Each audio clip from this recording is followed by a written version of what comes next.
Hola. Hola. Hola. Hola. Hola. Hola. Bienvenidos a esta sección de Soldados del Fuego que se llama Sin pelos en la lengua, porque no hay excusa.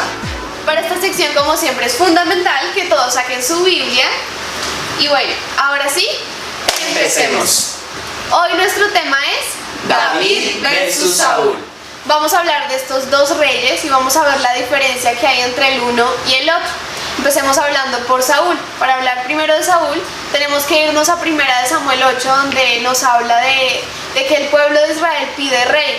Resulta que Samuel era juez y sus hijos también eran jueces, Abías y Joel. Eran jueces de Beerseba. Pero Samuel ya era viejo. Entonces dice la Biblia que los ancianos de Israel vinieron al profeta Samuel y le hablaron y le dijeron: queremos un rey. ¿Por qué? Porque las demás naciones tenían rey. Ya tú eres viejo, tus hijos se desviaron del camino, tus hijos han pervertido el derecho. Queremos un rey que nos gobierne y que nos juzgue. Y dice la Biblia que esto desagradó a Samuel. Y él vino a consultar delante de Dios y le expuso lo que había dicho el pueblo, lo que habían dicho los ancianos. Y Dios le dijo: dales el rey, porque ellos no te han desechado a ti, sino que me han desechado a mí. Sin embargo, diles las consecuencias que van a tener de tener ese rey. Y empezó a darle una lista, una serie de consecuencias. Y sin embargo el pueblo obstinado dijo: no importa, nosotros queremos un rey. Y finalmente se otorgó el rey, se otorgó lo que pidieron, pero Dios hizo una aclaración y dijo: ellos van a venir a mí pidiéndome ayuda porque este rey va a traerles estas consecuencias que les nombré, y no los voy a escuchar porque ellos siguieron obstinados en pedir rey y me desecharon a mí. Entonces allí empieza nuestro protagonista, que es Saúl, y está en 1 Samuel 9. Entonces habla sobre Saúl, que era hijo de Cis, que era de la tribu de Benjamín. Entonces resulta que al papá de Saúl se le pierden unas asnas y manda a Saúl a buscar a las asnas. Él va junto con su criado de pueblo en pueblo buscando las asnas, pero no las encuentra. Llegan al pueblo de donde saben que hay un vidente o como se conoce hoy en día, profeta, que era el profeta Samuel. Entonces dicen: vamos a donde el profeta para que él nos revele dónde están las asnas. Antes de eso, Dios había hablado a Samuel y le había dicho: voy a traer mañana a esta hora a la persona que yo he elegido como príncipe de Israel, el que va a libertar a mi pueblo de los filisteos, de mano de los filisteos. Entonces en ese momento pues llegan los dos a casa, a morada de Samuel, y Samuel les dice: quédense aquí en mi casa y no se preocupen por las asnas de su padre ya aparecieron. Exacto. Bueno, y después pues podemos ver cómo Dios le anunció a Samuel la venida de Saúl. Cuando Saúl llegó, lo que hizo Samuel fue atenderlo muy bien, ¿no? Él sabía y entendía que era un hombre que Dios quería ungir. Entonces lo honró, lo convidó a la mesa y le dio a comer calzadilla. Espaldilla, que es un plato muy conocido, sí, es un plato muy famoso, muy fino, tiene un corte de carne muy grueso y jugoso. Y después de darle, pues entonces cumplió con lo que Jehová le había mandado, que era ungir a Saúl. Es decir, por rey. Samuel honró a Saúl con ese plato que trajo a su mesa. Exactamente. Yo les quería compartir aquí en 1 Samuel 9, versículo 21, dice: Saúl respondió y dijo: no soy yo hijo de Benjamín, de las más pequeñas de las tribus de Israel, y mi familia no es la más pequeña de todas las familias de la tribu de Benjamín, porque pues me has dicho cosa semejante. Cuando Samuel le viene a decir, le dice que todo lo que hay de codiciable en Israel es para él. Y Saúl le responde eso: no solamente soy el más pequeño de las tribus, que es la de Benjamín, sino también el más pequeño de todas las familias de esa tribu. ¿Y a mí cómo me va a venir a tocar esto? Entonces ahí podemos ver que Saúl se estaba pues menospreciando, ¿no? Que a su parecer una actitud humilde. Y vemos también que Dios siempre usa lo vil y menospreciado, ¿no? Lo más pequeño, lo más pobre, lo más incapacitado. Nadie mira a Dios, Exactamente. Exactamente. Incluso después, más adelante, cuando ya es ungido por rey, él se esconde. Dice en 1 Samuel 10:22, dice: preguntaron pues otra vez a Jehová si aún no había venido allí aquel varón, y respondió Jehová: he aquí que él está escondido entre el bagaje. Entonces Saúl no se las creía, ¿no? Saúl decía: Dios mío, ¿yo quién soy? O sea, el más pequeño, tanto que Una actitud tuvo temor y humilde. se escondió. Y ahí es donde uno dice: ¿qué le pasó a Saúl? Exacto. Sí. Porque al momento en que él recibe como esta, digamos de alguna manera, esta posición de parte de Dios, él se cree incapaz, lo que decíamos, él toma una actitud humilde, pero más adelante vemos desde el momento en que Dios le da la primera instrucción de lo que debe hacer, que es cuando le dice que debe destruir a todos los amalecitas, desde el rey hasta las ovejas, el ganado, los niños, las mujeres, debe matarlos a todos. Y Desde aquí lo es más grande hasta lo más pequeño. Y aquí es donde decimos dónde quedó esta humildad que tenía Saúl cuando recibe de pronto esta posición delante de Dios, porque él desobedece a la voz de Dios. Dice que cuando él se presentó delante de Samuel le dijo: he cumplido con la palabra de Jehová. Y en ese momento Samuel, el profeta Samuel, empieza a escuchar a las ovejas y dice: pero ¿qué es este rebaño que yo estoy escuchando?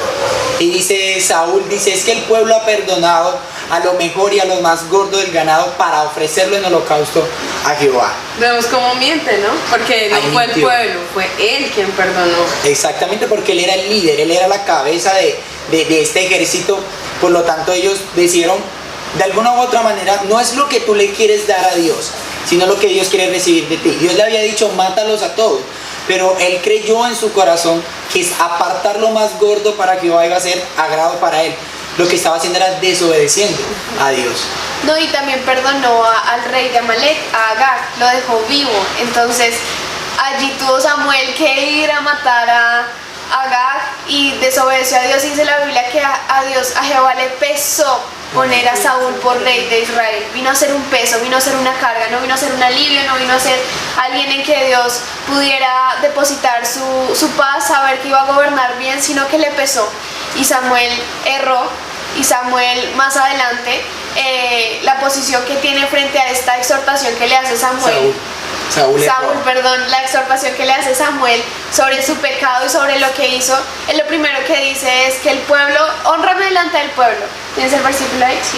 Está en 1 Samuel 15:30, dice: y él dijo: yo he pecado, pero te ruego que me honres delante de los ancianos de mi pueblo y delante de Israel, y vuelvas conmigo para que adore a Jehová tu Dios. Samuel le dice que Dios, por desechar la palabra de Jehová, que Jehová lo va a desechar, y a Saúl lo único que le importa es que lo honre. lo que dice el pueblo. Sí. Ni siquiera se pone a pensar, dice: sí, yo he pecado, pero lo dice tan normal, como si hubiera hecho algo. No, o sea, y como si no le estuvieran diciendo, hablábamos ahorita que estábamos detrás de cámara, y su actitud es como que, sí, él reconoció que había pecado, pero ¿cuál fue su actitud frente a eso? O sea, Dios le está diciendo: ¿sabes qué? Te desecho y voy a poner a uno mejor que tú. Y él dice como que, bueno, sí, yo sé que pequé, pero ven, Samuel, honrame delante del pueblo. Y uno dice como que te están diciendo que te está desechando Dios. Exacto. Ahí Dios probó el corazón de Saúl.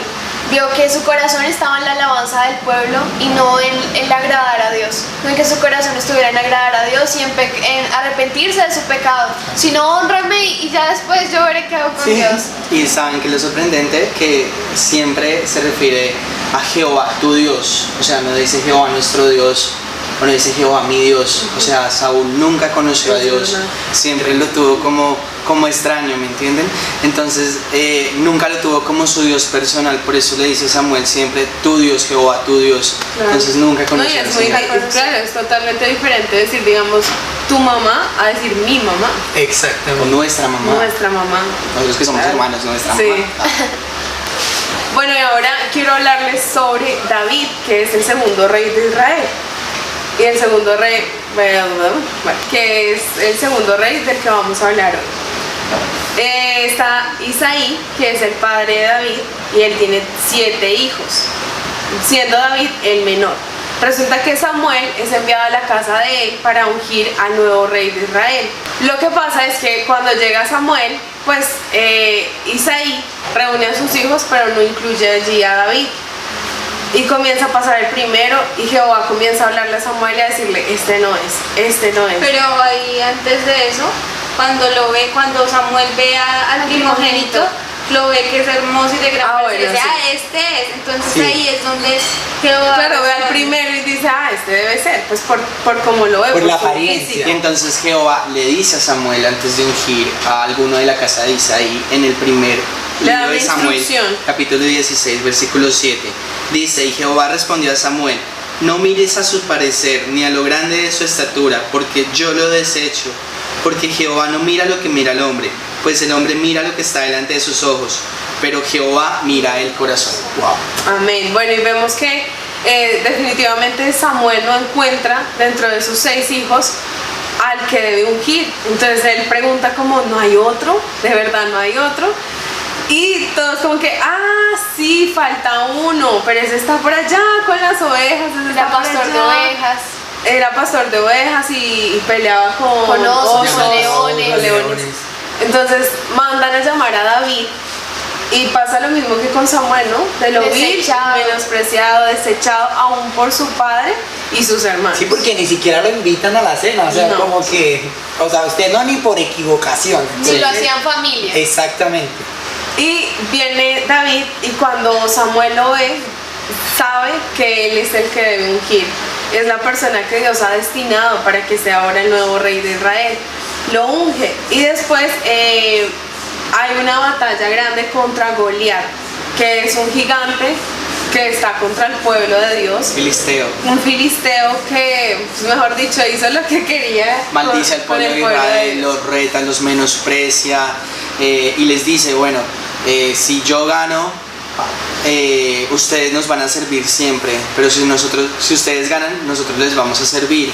Entonces empieza esa lucha, esa búsqueda de quién va a pelear con él. Y bueno, nuevamente vuelve a pasar que el pueblo como que ve a David como, no, este tan chiquito, que va a derrotar a Goliat siendo un gigante.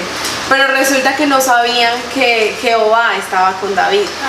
Y David peleó, pero realmente peleó en el nombre del que todo lo puede, en el nombre de los imposibles. Entonces él con una onda derrotó a Goliat y bueno, todo el mundo celebró esa victoria, ¿no? Así es. Y bueno, y vemos más adelante un hombre que dice la Biblia que es conforme al corazón de Dios, pero siempre nos preguntamos, ¿por qué si David cometió un pecado? Y resulta que en tiempos de guerra, dice la palabra que todos los reyes salían a la guerra, pero David se quedó en el palacio del rey. David se quedó en su casa. Dice la palabra que salió del terrado y vio a Betsabé. Y Betsabé estaba, una mujer estaba bañándose, estaba obviamente desnuda.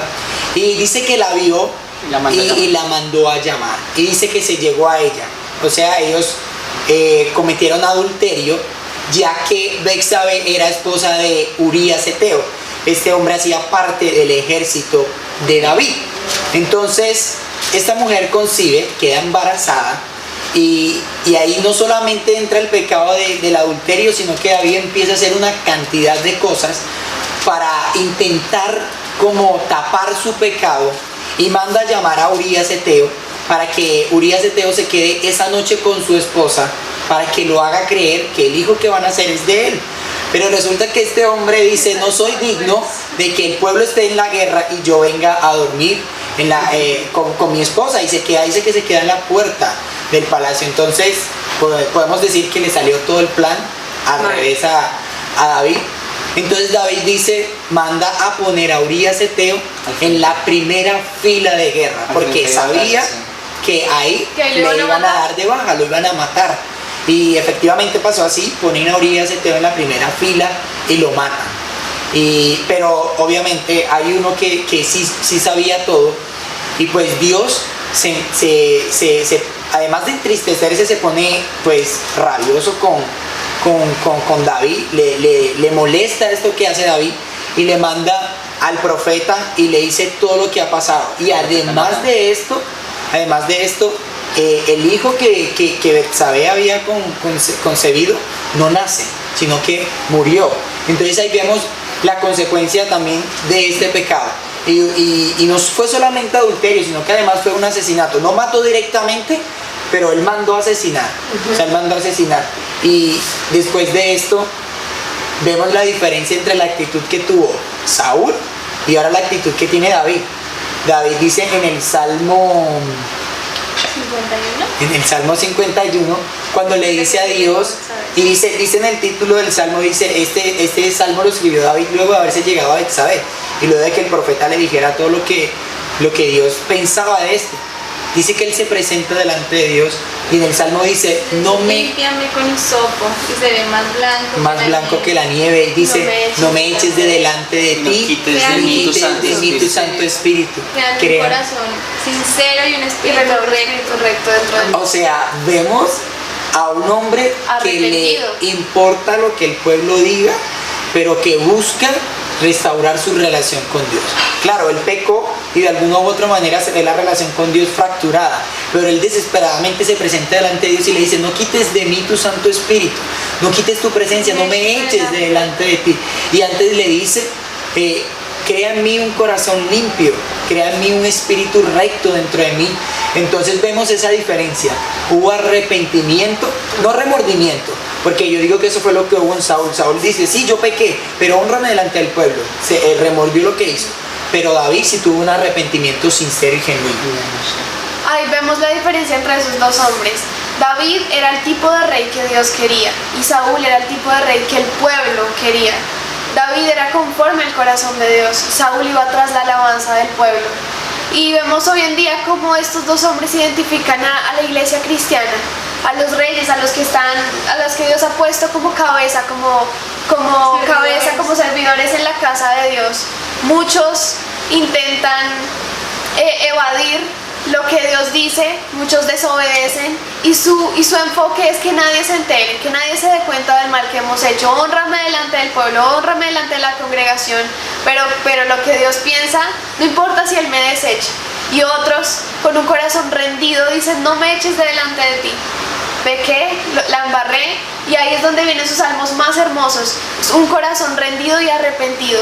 Entonces vemos una diferencia entre esos dos hombres y hoy nosotros podemos decidir qué hombre queremos ser.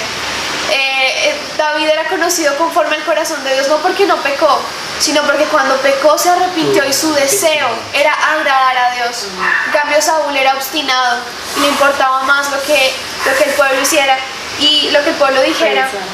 Y aquí en Gálatas 1:10 Pablo dijo lo siguiente: pues busco ahora el favor de los hombres o el de Dios, o trato de agradar a los hombres, pues si todavía agradara a los hombres no sería siervo de Cristo. Un siervo de Dios no puede poner su mirada en los hombres, un siervo de Dios no puede intentar agradar al hombre, un siervo de Dios debe su mayor deseo agradar a Dios, y aunque la embarre, arrepentirse y buscar el favor de Dios y no el de los hombres. No importa lo que los demás digan, no importa lo que los demás piensen, no importa nada más que lo que Dios diga. Así que hoy queremos invitarlos a que analicen esta historia y a que podamos todos examinarnos y decir qué rey soy. En esta historia, ¿quién soy? ¿David? ¿Qué siervo soy? ¿David o Saúl? Y que tú decidas escoger, que tú escojas hoy, que decidas ser David, que te arrepientas y que tu único deseo sea agradar a Dios. Y no mires lo que los demás digan, busca el favor de Dios, que es el único que importa.